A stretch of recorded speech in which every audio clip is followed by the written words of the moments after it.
একজন আলেমের কয়েকটি যদি মনে করেন ভুল অথবা ব্যাখ্যায় ভুল অথবা স্ট্রং সমালোচনার বিরুদ্ধে প্রতিবাদ করতে গিয়ে যদি কোটি জনতার সমাবেশ হতে পারে, জনতার নয় আলেম ওলামার, যে দেশে একজন আলেমের একটি কথার কয়েকটি কথার প্রতিবাদে কোটি জনতার জনসমুদ্র হতে পারে প্রতিবাদে, সে দেশে কেন দ্বীন কায়েমের জন্য, আল্লাহর জমিনে আল্লাহর আইন কায়েমের জন্য এক দফা এক দাবি, আল্লাহর আইন দিয়ে রাষ্ট্র চালাবি, এই প্রতিবাদ কেন কায়েম হতে পারে না? সম্ভব না অসম্ভব? সম্ভব না অসম্ভব? সম্ভব। তাছাড়া নামাজ পড়া যেমন ফরজ, পৃথিবীর কোন আলেম যদি ভুল ফতুয়া ধরতে পারে জিহ্বাটা কেটে ফেলবো। এই মসজিদের মিম্বরে বসে বসলাম, এই মসজিদের মিম্বরে বসে বসলাম, কোন আলেম থাকলে চ্যালেঞ্জ করেন, ভুল হলে জিহ্বা কেটে ফেলবো। 5 ওয়াক্ত নামাজ পড়া যেমন ফরজ, এই জমিনে আল্লাহর দ্বীন কায়েম করা তার চাইতেও অনেক বড় ফরজ। কোরআনের গান দিয়ে হাদিসের আলোকে সত্য পথে যেন থাকি অবিচল, তোমার ছায়া তলে করগো কবুল প্রভু, তোমারে অধম বান্দাকে। আপনি কি বিবেকহীন পশু যে আপনার লজ্জা করে না একজন মুসলমান নামাজি হওয়ার পরেও আপনার বাড়িতে কেন গান বাদ্য বাজবে, ড্যাক্সিট বাজবে, কেন কনসার্ট হবে, নাচ হবে? তুমি কি গড়ো, তুমি কি গাধা? একটা গাধাও তো বুঝে পচা কিছু খায় না। একটা গাধাকে কখনো গোশত খাওয়ানো যায় না, একটা গরুকে কখনো মাংস খাওয়ানো যায় না, একটা হরিণকে কখনো মাংস খাওয়ানো যায় না, একটা বাঘকে কখনো ঘাস খাওয়ানো। ও গরু আর গাধা ছাগল বাঘও বুঝে কোনটা খাওয়া যাবে কোনটা খাওয়া যাবে না। আফসোস তুমি আমি মানুষ হয়ে বুঝি না। আফসোস মুসলমান।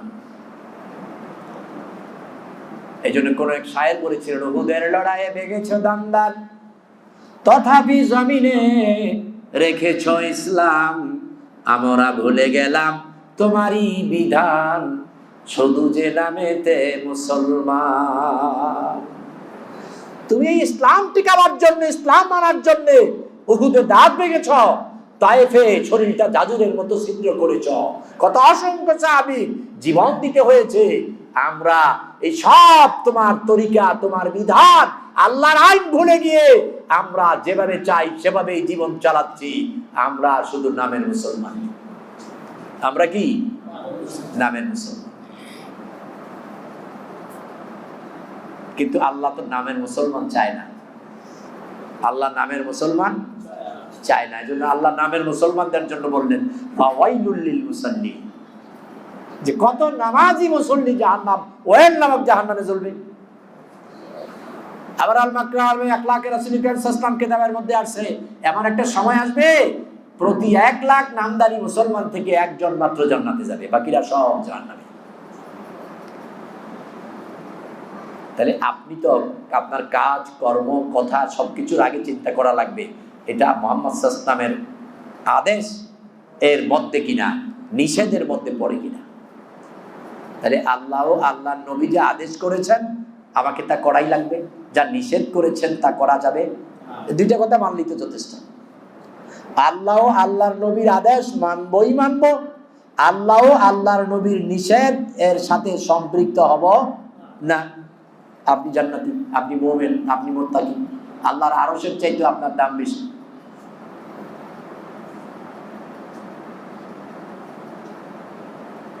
কিন্তু আফসোস আমরা সেই চিন্তা করি না। আফসোস আমরা সেই চিন্তা করি না।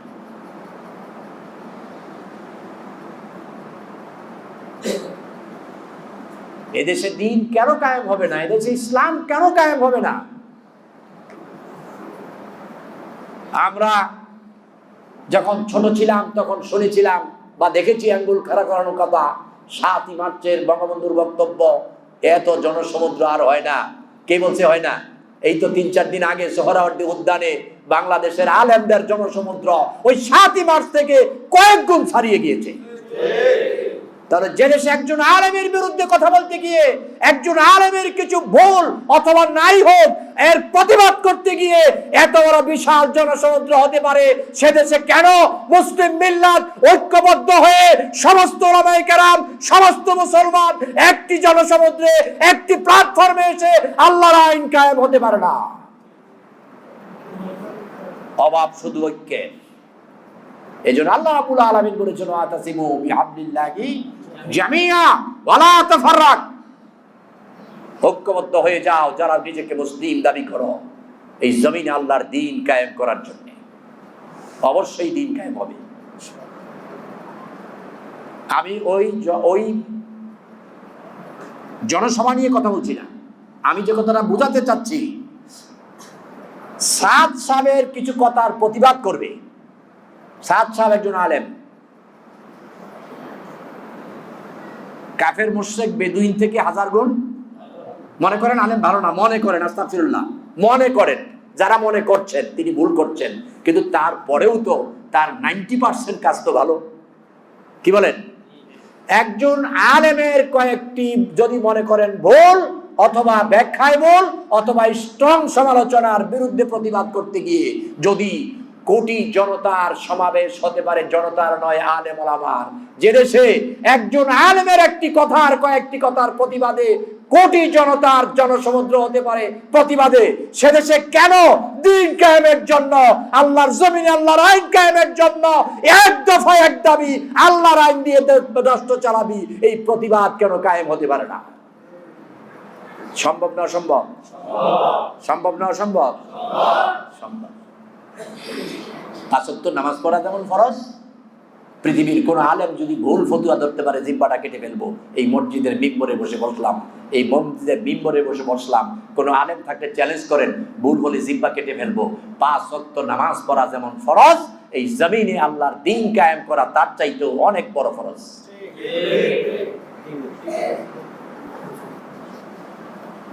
কারণ আল্লাহ বলেছেন আকিমুস সালাহ, আল্লাহ বলেছেন আনাকিমুদ্দিন। কত বিষয় আমরা ইসলাম থেকে অনেক দূরে, কত বিষয় ইসলাম থেকে অনেক দূরে।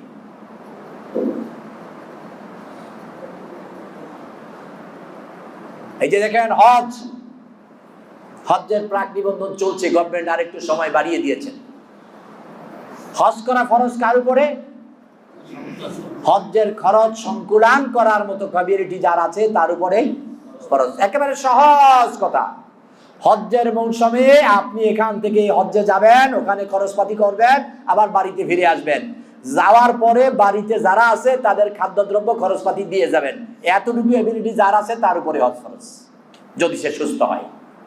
যদি সে কি সুস্থ হয়, তাহলে আমাদের কত মানুষের উপরে ফরজ?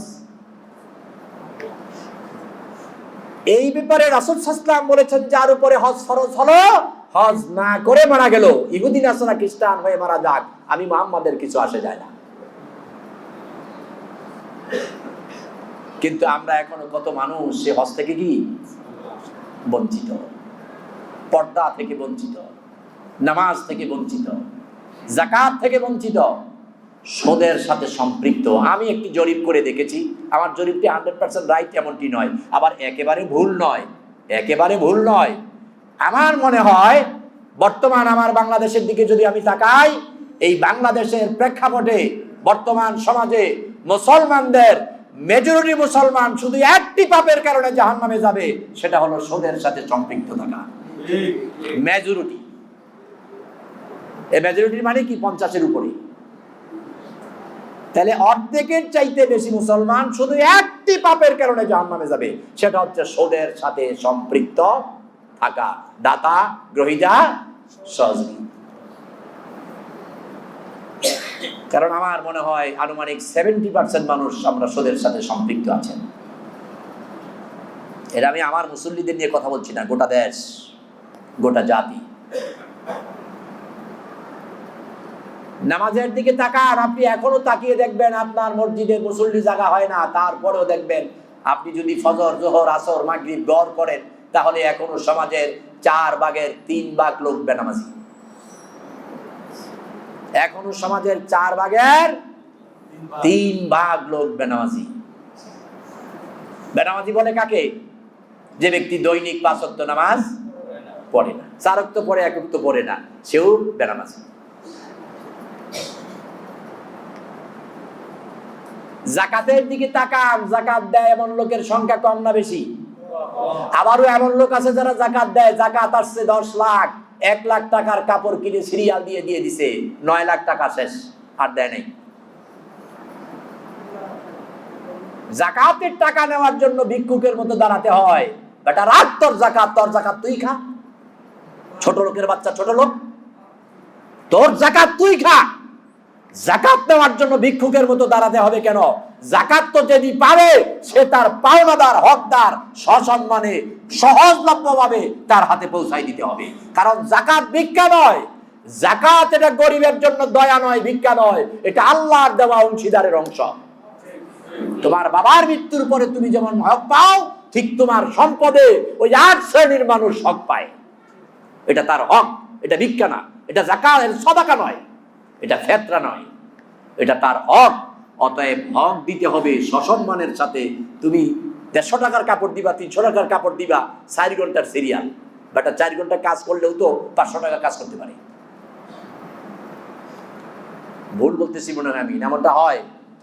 এমনটা হয় কি না? আল্লাহ কয় রাখ তোর জাকাতের উপরে থুতু। এজন্য জাকাত দিতে হবে যাকে দেবেন সসম্মানের সাথে, এবং সম্ভ্রান্ত লোক, সম্মানী লোক যদি হয় জাকাতের উপযুক্ত, তাহলে আল্লাহর হাবিব বলেছেন তার কাছে ওই জাকাতটাকে উপহারের মতো দেবা, তাকে বুঝতে দেবা না যে এটা জাকাত। কারণ তার সম্মানে আঘাত লাগবে, তার সম্মানে কি লাগবে? এবং দান সাদাকা জাকাত দিতে গিয়ে আল্লাহর হাবিব বলেছেন যারা পেশাদার ভিক্ষুক, তার কাজই হচ্ছে ঘুরে ঘুরে চাওয়া আর বেড়ানো। অভাব থাকলেও চায়, অভাব না থাকলেও চায়, আছে না? আল্লাহ কয় তাদেরকে বেশি নয়, বরং বেশি তাদের কাছে যাও যারা সম্মানের ভয়ে আল্লাহ ছাড়া আর কারো কাছে চায় না। যদি তুমি জানো আর বুঝো যে এই লোকটা, এই আত্মীয়টা, এই লোকটা, এই প্রতিবেশীটা অভাবের মধ্যে আছে, জাকাত খাওয়ার উপযুক্ত, কিন্তু সম্মান সে কারো কাছে চায় না, আল্লাহ ছাড়া কারো কাছে হাত পাতে না, তখন তার কাছে চলে যাও, গিয়ে বলো ভাই আমি তো আপনার এখানে অনেকদিন আসি না, আসা দরকার ছিল, আপনার সাথে তো ভালো সম্পর্ক, বা এই আপনার কাছে ভাবলাম আসছি যেহেতু খালি হাতে আসি কেমনে, আজ তার জন্য কিছু নিয়ে আসলাম, আবার আমার বাড়িতে গেল আপনি কিছু নিয়ে যান। তাহলে সে বুঝবে না যে তাকে ছোট করা হচ্ছে। আপনার রিলেটিভ আত্মীয় তাকে জাকাত দেবেন, আপনি যদি বলেন এই নাও জাকাত, তাহলে সে আপনার ব্লাড, আপনার আত্মীয়, তার মনটা কি হবে? ছোট হবে, কষ্ট পাবে। আপনি বরং এমনটা বলেন না যে আমি তো আপনার আত্মীয়, আমার উপর তো আপনার হক আছে, আমি তো সময় ব্যস্ততার কারণে আসা দেওয়া খবর রাখতে পারি না, আজকে একটু সুযোগ পেলাম, একটু উপহার নিয়ে আসলাম, এটা আমার দায়িত্ব। তাই উনি কি ছোট হবে? আল্লাহ খুশি হবেন, আপনার জাকাত আদায় হয়ে যাচ্ছে। আপনার মন তো জানে আপনি কি দিচ্ছেন।